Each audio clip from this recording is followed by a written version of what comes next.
छत्तीसगढ़ की एक प्राचीन और समृद्ध परंपरा गौरा गौरी पूजा को राजनांदगांव में बड़ी धूमधाम और श्रद्धा के साथ मनाया गया, जहां यह आयोजन वर्षों से चली आ रही लोक परंपरा का हिस्सा है, जिसमें भगवान शिव और देवी पार्वती के स्वरूप गौरा गौरी की पूजा की जाती है।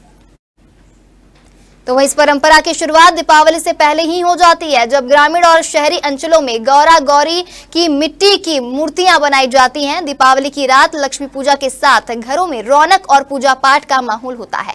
इसके अगले दिन महिलाएं और युवतियां विधि पूर्वक गौरा गौरी की स्थापना कर पारंपरिक विधानों से पूजा करती हैं। पूजा के बाद नगर में शोभा यात्रा निकाली जाती है, जिसमें महिलाएं पारंपरिक वेशभूषा में सजी होती हैं और हाथों में गौरा गौरी की मूर्तियां लिए गीत संगीत के साथ तालाब या नदी की ओर प्रस्थान करती हैं। वहां विशेष पूजा अर्चना कर मूर्तियों का विसर्जन किया जाता है। स्थानीय नागरिकों का कहना है कि यह परंपरा न केवल धार्मिक आस्था से जुड़ा हुआ है, बल्कि यह नई पीढ़ी को हमारी सांस्कृतिक विरासत से जोड़ने का भी माध्यम है।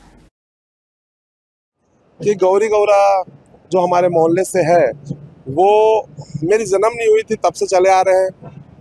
हमारे बड़े बुजुर्ग लोग सब इसको करते आ रहे हैं, उसको देख के हम भी सीखे हैं।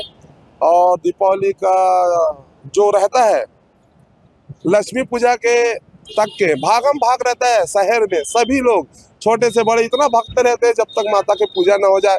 कोई किसी से पैसा लेना है, कोई से मांगना है, किसी को फूल लेना है, कुछ ये चलते रहता है। जस्ट वो होने के बाद दूसरे दिन गौरी गौरा माता का पूजा होता है, और दूसरे दिन ही लगता है कि हम दिवाली मना रहे हैं, जिसमें पूरी मोहल्ला जगजननी दुर्गा उत्सव समिति, हमारे पूरे लोग उसमें शामिल होते हैं, उत्सव मनाते हैं। नाचना कूदना, एक दूसरे को बधाई देना, ये बहुत अच्छा लगता है।